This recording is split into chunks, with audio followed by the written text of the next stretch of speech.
Hello દોસ્તો, આ લેક્ચરમાં આપણે જે ડે 27, 28 અને 29 એમ 3 પઝલનું સોલ્યુશન કરાવશું. પણ જે લોકો ગ્રુપમાં નવા જોડાયા છે કે 1-2 દિવસમાં વધારે લોકો જોડાયા છે આપણા ગ્રુપમાં, તો એ લોકોને વિનંતી છે કે તમે આગળના લેક્ચર જોઈશો તો તમને પઝલ જલ્દી સોલ્વ કરવામાં મદદ થશે. અને જે લોકો ગ્રુપમાં પહેલાંથી જોડાયેલા છે, જે લોકો આપણા વિડીયો ફોલો કરે છે, એ લોકો અત્યારે ઓછા ટાઈમમાં પઝલ સોલ્વ કરતા થઈ ગયા છે. તો ચાલો આજે આપણે ડે 27, 28 અને 29 3 પઝલ જોઈશું. પહેલી પઝલમાં છે 8 વ્યક્તિઓ આપેલા છે P, Q, R, S, T, U, V અને W. બરોબર, 8 અલગ અલગ મહિનાઓ જાન્યુઆરી, એપ્રિલ, મે, ઓગસ્ટ, સપ્ટેમ્બર, ઓક્ટોબર, નવેમ્બર અને ડિસેમ્બરમાં જન્મેલા છે. શું કીધું છે? આપણને 8 મહિના આપેલા છે અને 8 વ્યક્તિ આપેલા છે. તો જ્યારે પણ આવી રીતે આપેલું હોય ત્યારે આપણે પહેલા 8 મહિનાનું આપણે ટેબલ બનાવી લઈશું.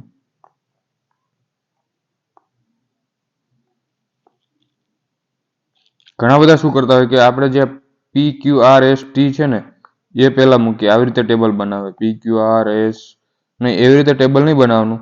જ્યારે પણ આપણને વાર કે મહિના આપેલા હોય તો આપણે એ રીતે ટેબલ બનાવવાનું કે જાન્યુઆરીથી પછી એપ્રિલ જ આવે, એના પહેલાં તમે ડિસેમ્બર આમાં લખી નાખો તો એ રીતે તમારી પઝલ જલ્દી સોલ્વ નહીં થાય. જાન્યુઆરી, એપ્રિલ, મે, ઓગસ્ટ, સપ્ટેમ્બર, ઓક્ટોબર, નવેમ્બર અને ડિસેમ્બર.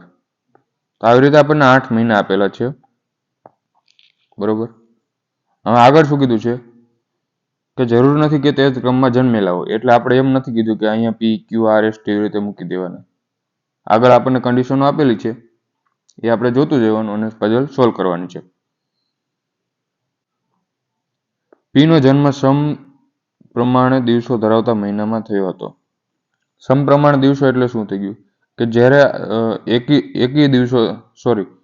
બેકી સંખ્યાના જે દિવસો ધરાવતા એવા મહિના હોય, જેમ કે આપણે જાન્યુઆરીમાં જોઈએ તો 31 દિવસો છે, તો એ વિષમ સંખ્યા થઈ ગઈ. બરોબર, પછી ફેબ્રુઆરી, જો લીપ યર હોય તો આપણે 29 દિવસો હોય અને લીપ યર ના હોય તો આપણે 28 દિવસો હોય છે. બરોબર, એવી જ રીતે આપણે જોઈએ માર્ચમાં 31 દિવસ તો એ વિષમ સંખ્યાના દિવસો થઈ ગયા. એપ્રિલમાં 30 દિવસ તો એ સમ સંખ્યાના. તો અહીંયા એમ કીધું છે કે P નો જે જન્મ છે એ સમ સંખ્યા જે દિવસો ધરાવતા હોય એવા મહિનામાં થયો છે. હવે અહીંયા પહેલા તમારે લખી લેવાના કે સમ સંખ્યા ધરાવતા મહિના કયા કયા છે. તો કે એપ્રિલ છે, સપ્ટેમ્બર છે અને નવેમ્બર. 3 જગ્યાએ આપણે P આવી શકે. બરોબર, તો આપણે પહેલા કન્ડિશન આની લખી લઈએ કે P જે છે એ સમ સંખ્યા. ખાલી આટલું લખી લઈએ એટલે આપણને મગજમાં આવી જાય કે આપણે આ કરવાનું છે. U નો જન્મ P ના 1 મહિના પહેલા થયો હતો. હવે જો આ છે ને આપણે નવું છે કે U નો જન્મ છે એ P ના 1 મહિના પહેલા થયો હતો. એનો મતલબ શું થયો કે જો P આપણો ફેબ્રુઆરીમાં જન્મ છે ને તો અહીંયા તો આપણે ફેબ્રુઆરી આપેલો નથી, અહીંયા આપણને શું આપેલું છે? એપ્રિલ આપેલું છે. બરોબર, તો આપણે ધારો કે P આપણે ક્યાં લેવાના છે? સમ સંખ્યામાં. P આપણે એપ્રિલમાં લઈએ તો ઘણા બધા પહેલા સ્ટાર્ટિંગમાં જે પઝલ સોલ્વ કરતા હતા એ લોકો શું કર્યું કે અહીંયા P મૂકી દીધો અને અહીંયા U મૂકી દીધો. પણ ના, એવી રીતે નથી કરવાનું. શું કામ? તો કે આપણે 1 મહિના પહેલા કીધું છે. ભલે આપણને જાન્યુઆરી પછી ફેબ્રુઆરી, માર્ચ આપેલા નથી, પણ આપણે પહેલા તો આપણે એપ્રિલ પહેલા માર્ચ મહિનો જ આવશે. તો જ્યારે પણ આમ કીધું હોય કે 1 મહિના પહેલા થયો હોય તો આપણે P પહેલા 1 મહિના પહેલા અહીંયા માર્ચ મહિનો આપણે ગણવાનો રહેશે. એટલે U આપણે માર્ચમાં જન્મ હશે. આપણે આવી રીતે કન્ડિશન બનશે. બરોબર, આમે ખાલી એક્ઝામ્પલ આપવા માટે. પણ અહીંયા તો આપણે માર્ચ આપેલું છે નહીં. જો જાન્યુઆરીથી ડાયરેક્ટ એપ્રિલ આપેલું છે, તો એનો મતલબ શું થયો કે આપણે એપ્રિલમાં આપણો P નહીં આવે. હવે તમે એવી રીતે સપ્ટેમ્બરમાં જુઓ તો સપ્ટેમ્બરના 1 મહિના પહેલા એટલે સપ્ટેમ્બરની તરત પહેલા કયો આવે? તો ઓગસ્ટ મહિનો આવે. બરોબર, તો ત્યાં આપણો P આવી શકે છે. પછી નવેમ્બર, તો નવેમ્બર પહેલા તરત ઓક્ટોબર મહિનો આવે તો ત્યાં પણ આપણો P આવી શકે.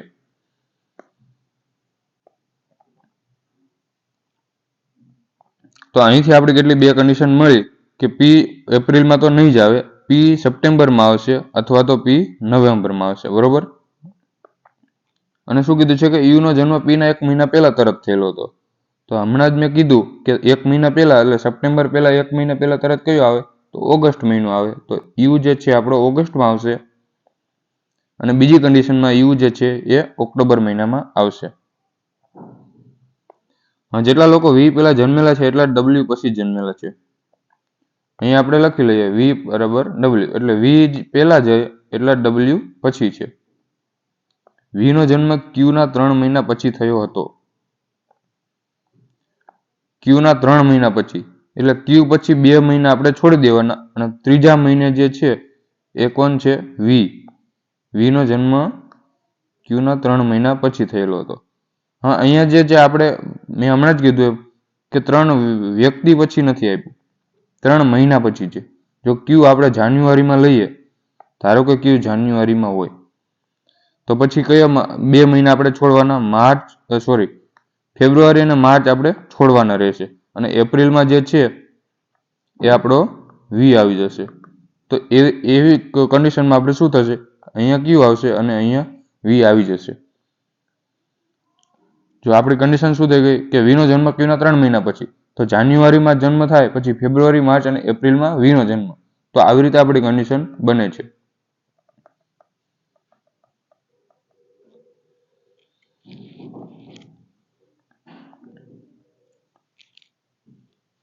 ચલો, આ એક કન્ડિશન લખી લીધી મેં. અને પછી એમ કીધું છે કે આર અને એસ જે આર પછી જન્મ્યો હતો, એટલે એસ જે છે આર પછી જન્મે છે. આવી રીતે આપણે કન્ડિશન લખી લીધું. વચ્ચે 2 લોકોનો અંતર છે. તો અહીંયા તમને કીધેલું છે કે એમની વચ્ચે 2 લોકોનો અંતર છે. તો અહીંયા આપણે એક કન્ડિશન ફિક્સ થઈ ગઈ, અહીંયા 2 લોકો જ આવશે.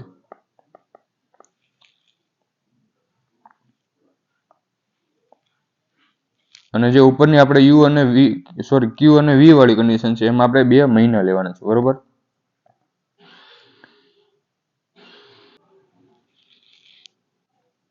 જો હવે અહીંયા આપણે કેટલી 2 કન્ડિશન, આપણી 3 કન્ડિશન બાકી રહી છે.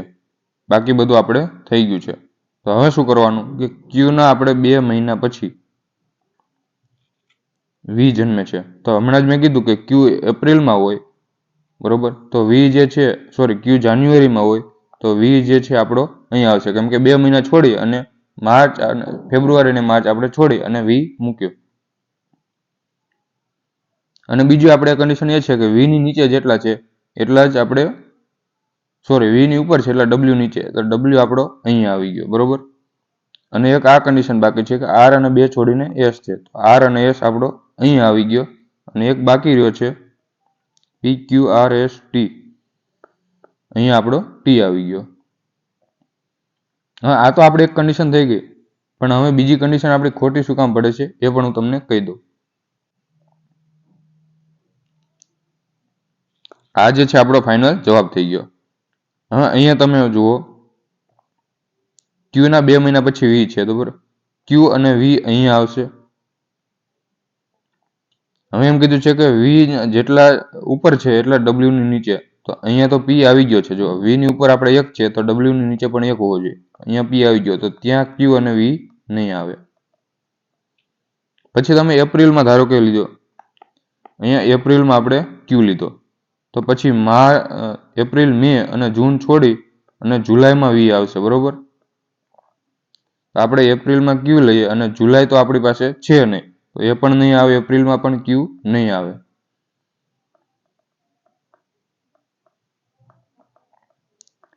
પછી આપણે ક્યુ લઈએ મેમાં લઈએ, તો અહીંયા જૂન અને જુલાઈ કાઢી અને ઓગસ્ટમાં આપણો વી આવશે. જૂન, જુલાઈ અને ઓગસ્ટમાં આપણો વી આવશે, બરોબર. તો એમાં આપણે મૂકી શકીએ કે મેમાં આપણો ક્યુ છે અને વી અહીંયા છે. પણ અહીંયા આમ કીધું છે કે વી ઉપર જેટલા છે એટલે ડબલ્યુ નીચે છે. તો વી ઉપર 3 છે તો ડબલ્યુ નીચે આપણે 3, બરોબર. આ 3 થઈ ગયા. હવે આ જે આપણે આર અને 2 છોડીને એસ મૂકવાની જગ્યા આપણી ક્યાંય રહેતી નથી, તો એ પણ આપણી કન્ડિશન ખોટી થઈ ગઈ.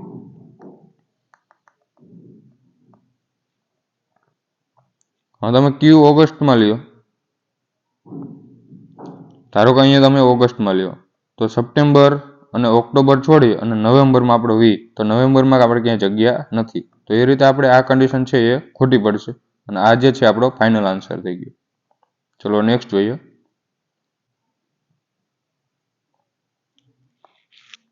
એમ કીધું છે એક વર્ગખંડમાં 6 સહઅધ્યાયીઓ MNOPQR પ્રત્યેક 2 વિષય પસંદ કરે છે, એક ફરજિયાત છે અને એક વૈકલ્પિક. તો પહેલા આપણને 6 વ્યક્તિ આપેલા છે.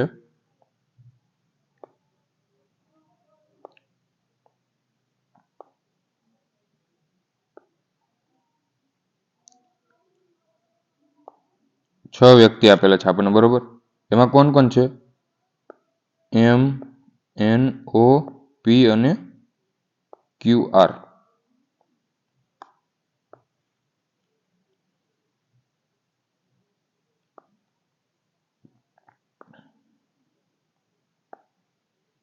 બે કન્ડિશન આપણે બનાવશું, એક જે ફરજિયાત છે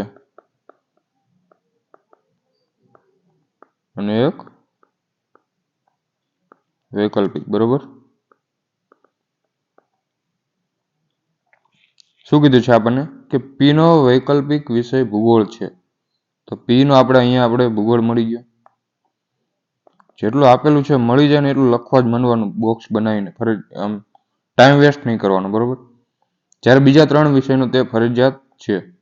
એટલે એમ શું થયો મતલબ કે P નો ઓપ્શનલ ભૂગોળ છે, પણ જે ફરજિયાત છે એમાં 3માં ભૂગોળ હશે. Q અને R ના વિષયોમાં એક વિષય રસાયણશાસ્ત્ર છે. આગળ આપણે એમ કીધું છે Q અને R ના વિષયોમાં એક વિષય રસાયણશાસ્ત્ર છે. Q અને R માં એક વિષયમાં રસાયણશાસ્ત્ર. આપણને ખબર નથી કે Q અને R માં ક્યાં રસાયણશાસ્ત્ર આવશે.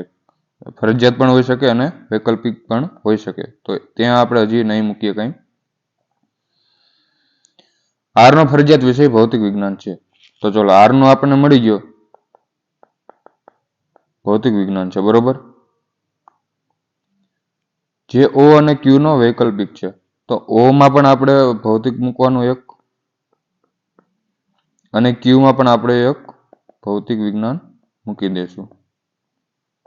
હવે આગળ આપણે એક પોઈન્ટ આપણે મૂક્યો હતો કે Q અને R ના વિષયોમાં એક વિષય રસાયણશાસ્ત્ર છે.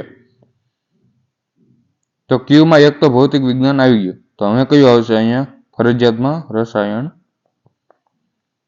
અને જે R માં એક આવી ગયું તો ત્યાં પણ એક રસાયણશાસ્ત્ર આવશે.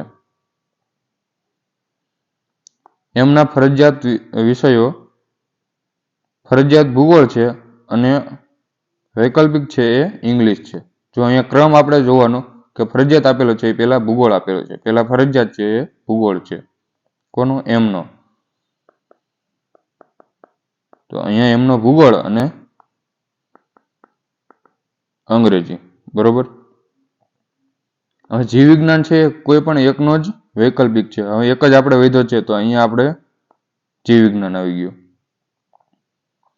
આ જૂથમાં માત્ર એક વિદ્યાર્થીનો ફરજિયાત વિષય અંગ્રેજી અને મૂળ વિષય ભૂગોળ છે. વૈકલ્પિક વિષય ભૂગોળ છે. હવે વૈકલ્પિક ભૂગોળ હોય એવા આપણે 3 આપણે બાકી રહ્યા છે. એમાં 3માં જો વૈકલ્પિકમાં એકમાં જીવ વિજ્ઞાન છે, એકમાં ભૌતિક વિજ્ઞાન છે અને એકમાં ભૂગોળ છે.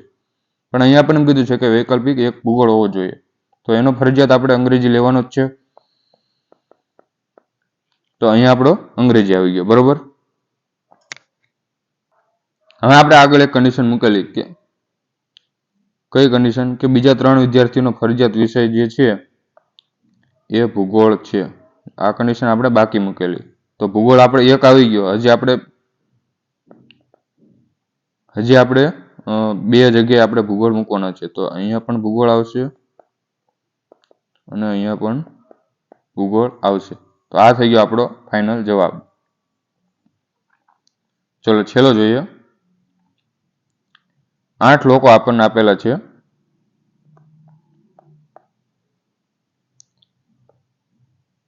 ઉત્તર તરફ મોઢું કરીને બેઠા છે. હવે પહેલા તો આપણને ખબર નથી કે કોણ ક્યાં બેઠું છે. તો આપણે પહેલા કન્ડિશન લખશું. અનિલ રાધાની ડાબી તરફથી ચોથા સ્થાને છે. ધારો કે અહીંયા રાધા હોય તો ડાબી તરફથી ચોથા સ્થાને 1, 2 અને 3 છોડી અને અહીંયા આવશે અનિલ.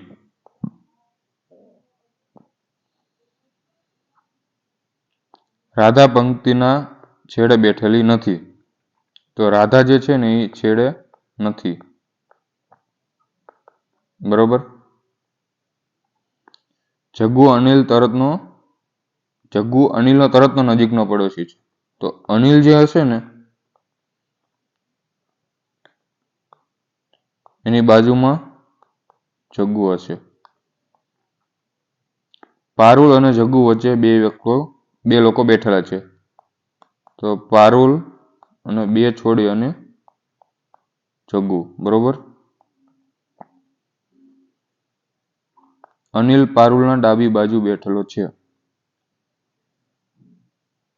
તો જ્યાં પારુલ બેઠી હશે એની ડાબી બાજુ અનિલ આવશે, જમણી બાજુ નહીં આવે. નિશા એકતાના તરત ડાબી બાજુ છે. એકતા હશે એની તરત ડાબી બાજુ નિશા. તો આપણે એરો મારી દેવાનો કે તરત ડાબી બાજુ હોય ત્યારે આપણે એરો, અને જ્યારે આપણને ખબર નથી કે તરત છે કે એમની વચ્ચે વ્યક્તિ બેઠા ત્યારે આપણે આવી રીતે એરો મારશું. શ્યામ મંજુના ડાબી બાજુ છે. મંજુ છે એની ડાબી બાજુ શ્યામ છે. ચલો હવે આપણે પહેલા તો કેટલા 8 વ્યક્તિ છે, તો આપણે લાઈન બની નાખીએ. 1, 2, 3, 4, 5, 6, 7 અને 8. આપણને ખબર નથી કે કઈ રીતે બેસાડવાના છે, પણ એટલી ખબર છે કે રાધા જે છે એ છેડે નથી. બરોબર. અને રાધા જે છે એની ડાબી બાજુ 3 છોડી અને અનિલ છે. તો અહીંયા તો આપણે રાધા નહીં આવે. તો આપણે શરૂ ક્યાંથી કરશું? અહીંયા આપણે રાધા મૂકશું અને 3 છોડી અને અનિલ. તો આ 3 છોડી અને અહીંયા આપણો અનિલ. બરોબર.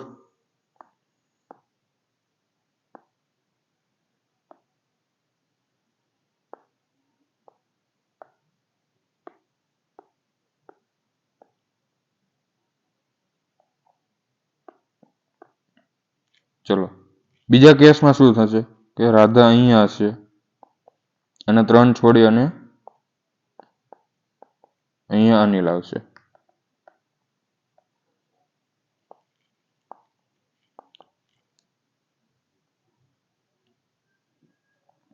હજી આપણે એક કેસ બનશે કે અનિલ જે છે એ છેડા ઉપર હશે અને રાધા આ બાજુ હશે. તો આપણે હજી એક કેસ બનાવી નાખીએ અહીંયા. આપણી પાસે 8 વ્યક્તિ છે.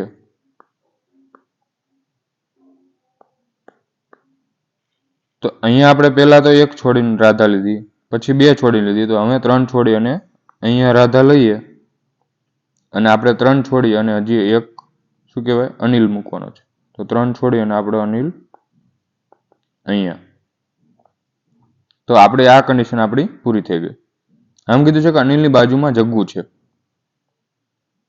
તો અનિલની બાજુમાં અહીંયા જગ્ગુ લઈ લેવાનું. પછી શું કીધું છે કે જગ્ગુ અને પારુલ વચ્ચે 2 વ્યક્તિઓ છે. જુઓ હવે તમે અહીંયા જગ્ગુ લીધો. બરોબર. તો અહીંયા તો 2 વ્યક્તિ છોડીને રાધા છે. તો ત્યાં આપણે પારુલ મૂકી શકીએ નહીં. તો એ કન્ડિશન આપણી કેન્સલ થઈ ગઈ. તો આ કેસ આપણો રદ થઈ ગયો. બરોબર. એમાં હવે આપણે જોવાનું જ નહીં બાકી રહે.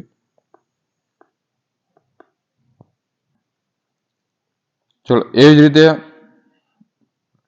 અહીંયા જુઓ, તમે અહીંયા જગ્ગુ મૂકી શકશો નહીં, કેમ કે 2 છોડી અને આપણે સોરી હા અનિલ બાજુમાં જગ્ગુ છે અને 2 છોડીને પારુલ મૂકવાની છે. આપણે એક સાથે આમાં છે ને 3 કન્ડિશન જોવાની. જો અહીંયા તમે આ બધું મનમાં વિચારવાનું. ધારો કે અનિલની બાજુમાં અહીંયા તમે જગ્ગુ લીધી, આ બાજુ 2 છોડીને રાધા મુકાય, સોરી પારુલ આવશે, આ બાજુ નહીં આવે. તો આ બાજુ આપણે 2 છોડીને મૂકી શકીએ? તો કે હા, અહીંયા પારુલ મૂકી શકીએ. પણ બીજી એક કન્ડિશન છે કે પારુલ જે છે એની ડાબી બાજુ અનિલ છે. તો એ કન્ડિશન આપણે ત્યાં ખોટી પડે, કેમ કે અનિલ જે છે અનિલની ડાબી બાજુ પારુલ થઈ ગઈ. એટલે અહીંયા આપણે જગ્ગુ નહીં આવે, જગ્ગુ આપણે અહીંયા લેશું અને 2 છોડે અને પારુલ. તો અહીંયા આપણે પારુલ. જુઓ હવે આપણી આ 3 કન્ડિશન એક સાથે સેટિસ્ફાય થાય છે કે પારુલની ડાબી બાજુ અનિલ છે, પછી પારુલ અને 2 છોડીને જગ્ગુ છે. હવે નીચેનામાં જોઈએ તો પારુલ આપણે જગ્ગુ અહીંયા લેશું અને 2 છોડી અને અહીંયા આપણે પારુલ લેશું. તો એમાં પણ એ કન્ડિશન આપણી થઈ ગઈ કે પારુલની ડાબી બાજુ અનિલ છે, બરોબર. તો આ કન્ડિશન થઈ ગઈ, આ આવી ગઈ, આ આવી ગઈ. હવે બીજું આપણને શું આપેલું છે કે નિશા અને એકતા જે છે, એકતાની તરત ડાબી બાજુ નિશા છે. તો એવી આપણે ક્યાંય જોડી મળે છે? ઉપરની પહેલી કન્ડિશનમાં ક્યાંય જોડી મળે છે કે તમે 2 જગ્યાઓ ખાલી હોય એવી? તો જો અહીંયા તો આ 1, 2, 3 અને 4 જગ્યા ખાલી છે, પણ તરત બાજુમાં ક્યાંય ખાલી નથી. તો નીચેનામાં ખાલી અહીંયા જ ખાલી છે. તો ત્યાં આપણે આવશે નિશા અને એકતા, બરોબર. પછી બીજું શું કીધું છે કે શ્યામ જે છે એ મંજુની ડાબી બાજુ છે. તો અહીંયા આપણે મંજુ આવશે ફરજિયાત અને અહીંયા આવશે શ્યામ, તો જ આ બાજુ ડાબી બાજુ થશે ને. તો આ જે નીચેની જે કન્ડિશન બની એ આપણો ફાઇનલ આન્સર થઈ ગયો. જો તમને વિડીયો ગમ્યો હોય તો લાઈક અને શેર કરો. બાકી આ ગ્રુપમાં તમે જોઈને તમને મેથ્સમાં કોઈ પણ જગ્યાએ પ્રોબ્લેમ હોય, કંઈ ડાઉટ હોય તો અહીંયા તમે આ ગ્રુપમાં મોકલી શકો છો અને હું એમનું સોલ્યુશન આપીશ. Thank you.